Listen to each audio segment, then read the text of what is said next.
So we've shaded a sphere. Now we're going to practice shading a cube. So we need to start by drawing a cube. One of the ways that I find easiest to describe is to start by drawing a square or a slightly tilted square shape. Now for our final drawing, we're going to use rulers. Make sure everything's nice and straight and parallel. Make sure it looks like this line is parallel here, this line's parallel here. Now to create the illusion of our cube, we're going to create a parallel line just a little ways above and a vertical parallel line off to the side from this side. Then we're going to connect those corners with diagonal lines. So there we have our cube. Now when you shade a cube, we're looking at an object that has solid sides. And the way we define our edges actually isn't with lines, it's with changes in value.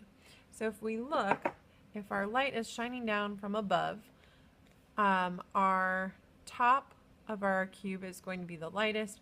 This side gets the light a little bit less, so it's going to be more of a medium value. And then the front is not getting as much light as the top and the side that are closest to the light, so that's our shadow side.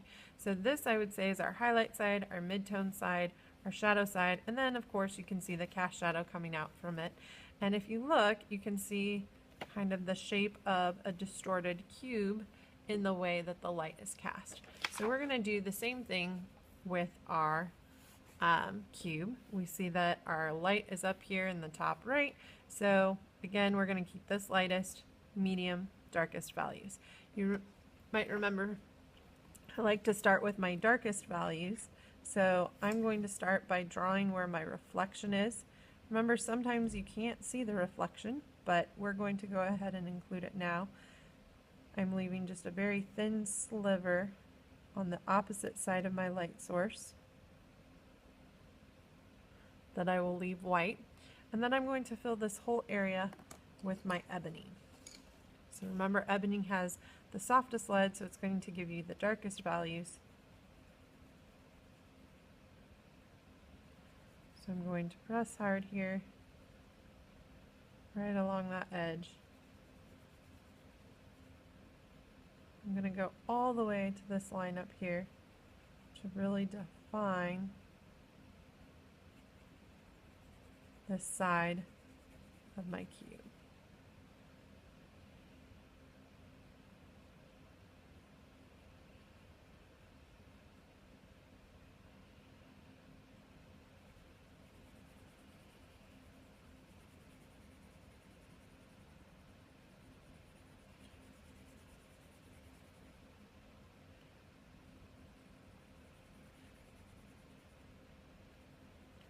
And again, I really want this side to be very dark, so I'm doing another layer.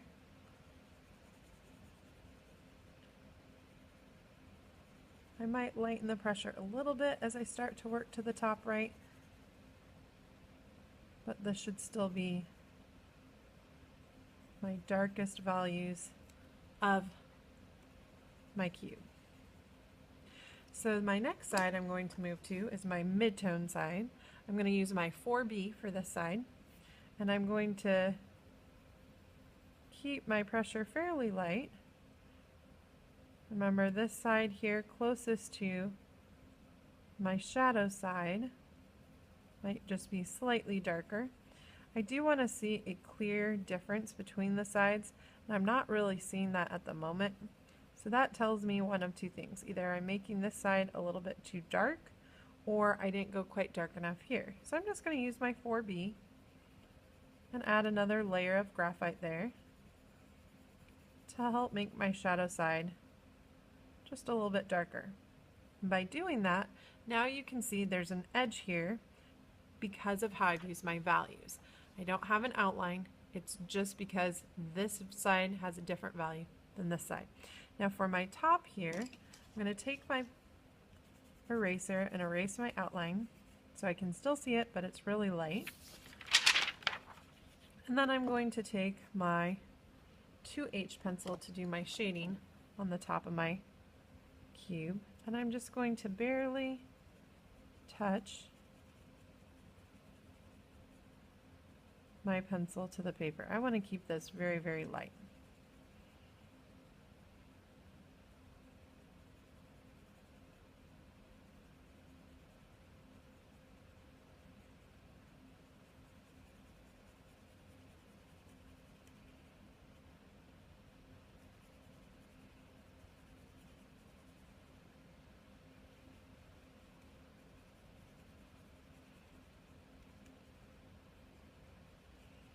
So there's the top of my cube.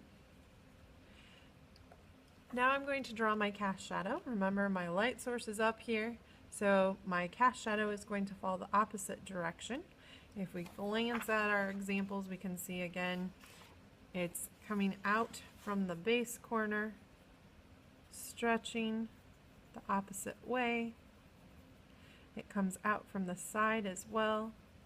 Again, it's stretching the opposite way.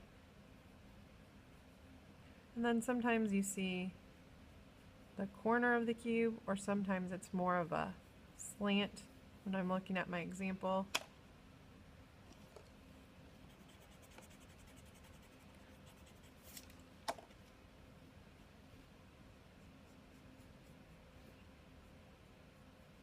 It looks something like that. So I'm going to go ahead and start with my ebony. I'm going as close to my cube as possible, filling that in. That's also why it's nice to include that reflection. It keeps your cast shadow from blending into your object and looking like one big dark blob. And then once I have my darkest part of my cast shadow, I'm switching my grip and I'm switching my pressure. I'm starting to lighten my pressure. This edge is not looking quite right. I'm going to re-examine. So come out. Something kind of like that, maybe.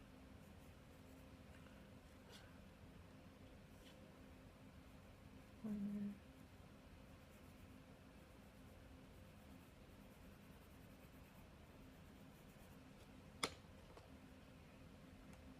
I'm going to go with that for my cast shadow. I would want to look at the actual form to make sure it's accurate, but since I'm sketching from memory and from some general photographs, I can kind of look at those to help me get the form right. And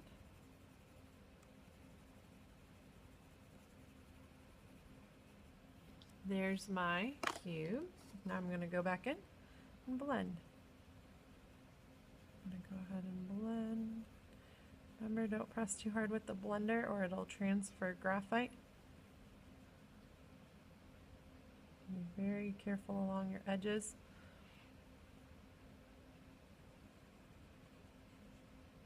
We're smoothing out our values, getting rid of any lines in our values, cleaning up our edges.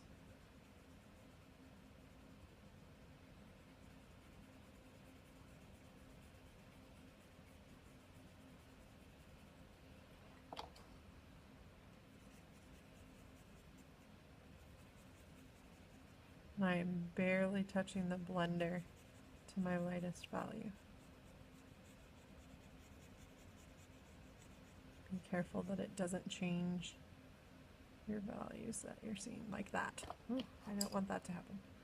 So I'm just going to take my eraser, erase that, switch the area that I'm using of my blender.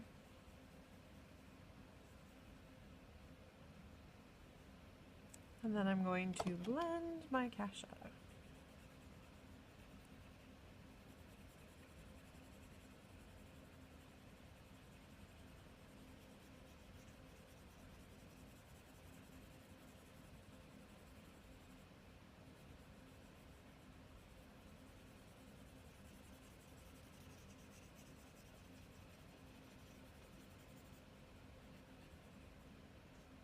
Remember, you can take your blender outside the edge, just lighten the feeling of the cast shadow. So there's my cube, my sphere. Next we are going to try pyramid. So for my pyramid, I'm just going to work in the space up here. I'm going to start with a triangle for the front. Again, remember, when you draw this for your final, make sure to use a ruler. So I like my shape. I'm going to erase and go back over my pencil lines.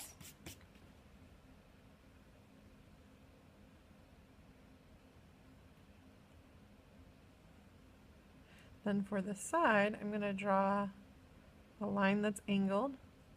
I'm going to connect the two with a diagonal line. So here's my pyramid. Now remember, my light source is to the right. So for this pyramid, same thing that we've talked about before. It has a very defined side, so it has some very crisp edges. So one side's definitely going to be lighter and one side's definitely going to be darker. The side closest to the light will be lighter, the side opposite the light source will be darker. Cast shadow, you can see, is kind of a distorted triangle shape that stretches out from the base. So for the pyramid, I'm going to take a moment and just mark where my reflection is going to be. It's right along here. Then I'm going to grab my ebony. I'm going to start shading this side. Pressing pretty hard to get some nice dark values. Going right up next to that reflection. Now remember, follow the shape of your object, so follow the contour, keeping it darkest, kind of this L-shaped angle, and starting to lighten my pressure. And I'm actually going to switch to 4B. And I'm going to bring this 4B value all the way up to that line. Now to help me be precise, I switch my grip, so that way I can really show that edge. And I switch back. And again, I use my pencil to build up some of those layers, make that side nice and dark. Then for my light side, again, I'm going to take my eraser, erase so my lines are light. I'm going to use my 2H.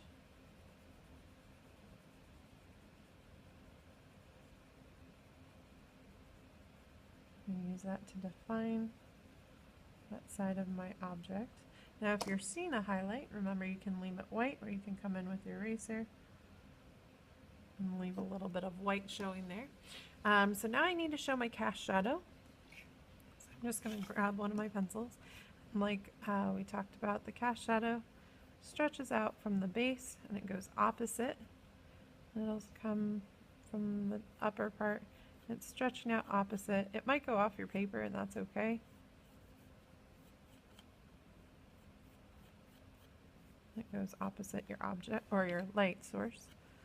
Okay, and then next I'm going to take my ebony, shade right under the object there, right next to the object, giving me my darkest cast shadows.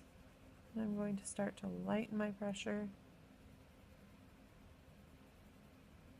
to give me dark to midtones,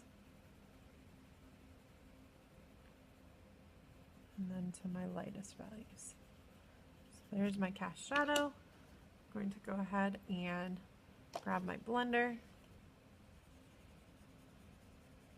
blend my values, again working very lightly, really watching the edge there.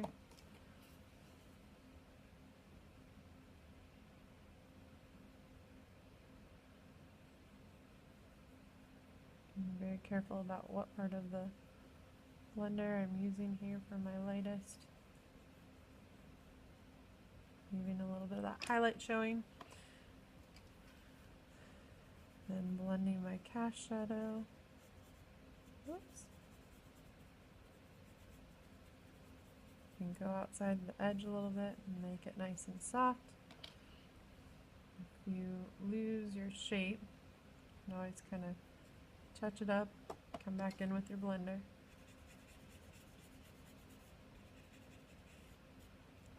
And there's my pyramid. Okay, next we're going to look at a cone. So like the pyramid, we're going to start with the top of a triangle. But this time we're going to curve the base with a slight curve. So here is a cone. If we look at our light coming from the right, we see our highlight right along that edge. Then we start to see our midtones, our shadow. We see our cast shadow stretching out, again, like in the shape of a triangle. So for this one, same thing. You might leave a little bit of a reflection. So I'm leaving a little white area here at the base.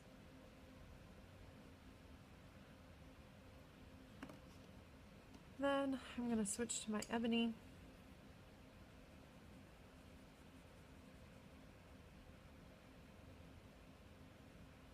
I'm shading as if my light source was right here. Okay, so ebony along this edge. Now remember, depending on where your light source is, it's going to change the look of your shading.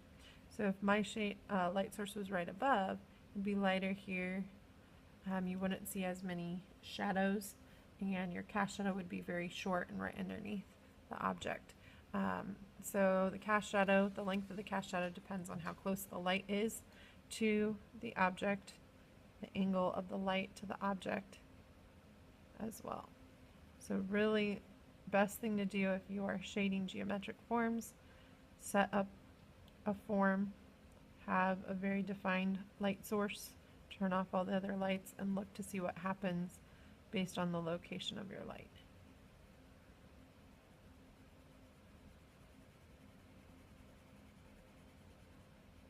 So I'm working with my ebony there. I'm going to switch to my 4B and my midtones, then my 2H to add that highlight area. So like the sphere, this has a curved side, so we're going to have gradual changes in value. We won't see a crisp edge like we did with our pyramid or our cube. For our cast shadow, like I mentioned, it comes from the side. So here's my light source. It's going to stretch out below and be kind of triangle in shape. I'm going to go ahead and take my ebony, shade right around the base.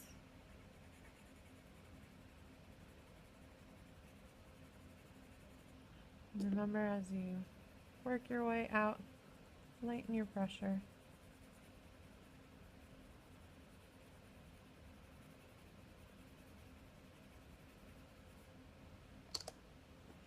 I lost a little bit of that reflection, so I'm just going to take my eraser, clean that up, and now it's time to blend. Don't forget to blend. This is the step that students tend to forget. And then they can still see lines. Their objects don't look nearly as finished and refined. So please take time to blend out your values. There we go.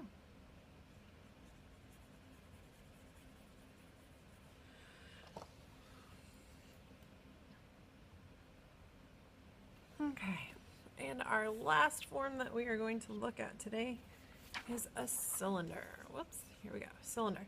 So again, this is in between a sphere and a cube with how you need to shade it. So you've got the curve like you would see on a sphere with the gradual changes, very smooth changes in value. But then you also have a flat edge. So you want to make sure that the values of this are different from the values of the curve.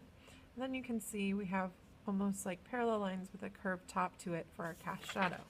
So we're going to go ahead and draw our cylinder now. We're going to start with an oval shape for the top of our cylinder.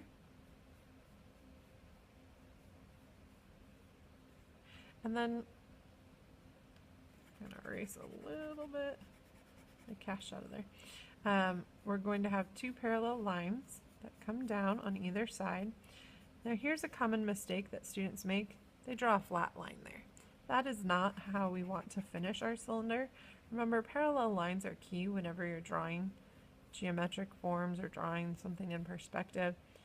So we're going to try and keep this curve very similar to the curve of the top of our cylinder. So there we have our cylinder. I'm just cleaning up my edges a little bit, my lines. Next I'm going to draw where I will see my reflection. So if my light's coming from the top right area up here, we know that that would mean we see a little bit of a reflection right here along this baseline. Then I'm going to switch to my ebony. And like we looked at in the photo, this area is definitely our darkest. So I'm going to use my ebony along the side that is the most opposite.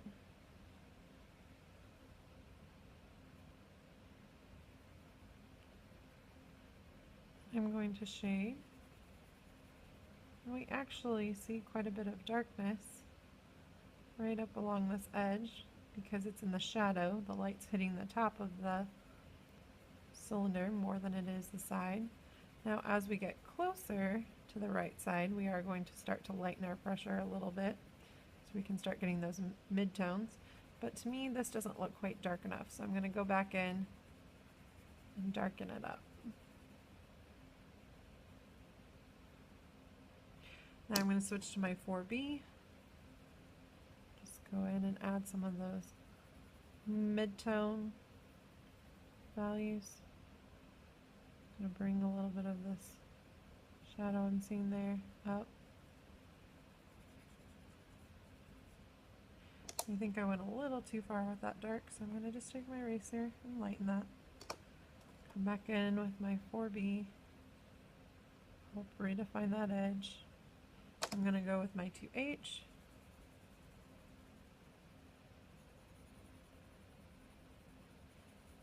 And my reflection, or my highlight, is right in here. If I end up filling it in, I can always come back with my eraser. Now the top is going to be my lightest value, so I'm going to really use my 2H for most of this area. Again, we might erase that line, so we're defining our edges with our values.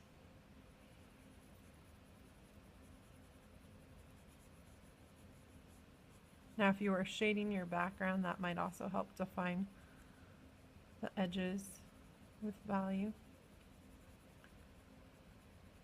And you might make it just a little bit darker right up by this front corner, just to really help show where the edge of that top is, but we're keeping it fairly light. Once you have that all drawn, then you can sketch in where you see your cast shadow. So staying true, be stretching, since our light is to the upper right, it's stretched to the bottom left. And you'd see kind of a curved top to it. So I go back to my ebony, go right up along that reflection line.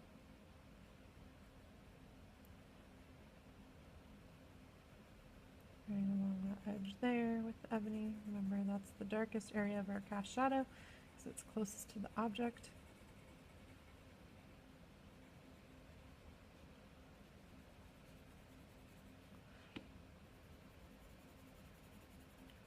Starting to lighten my pressure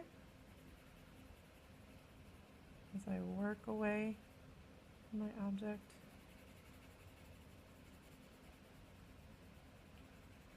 Lighten it even more.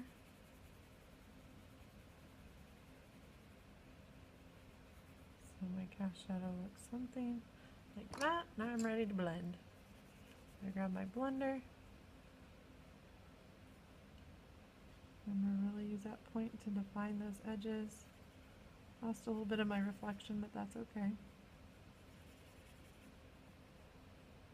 Really watching right along the edge there. Be careful.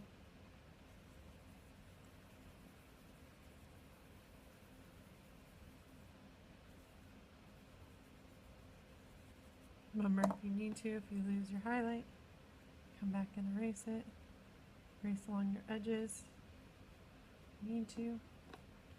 Then it's time for the top of my sphere, or my cylinder.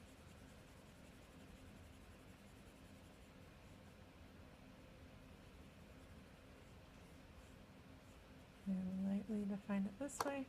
I can even come back in, show my highlight there. And then last but not least, my cast shadow.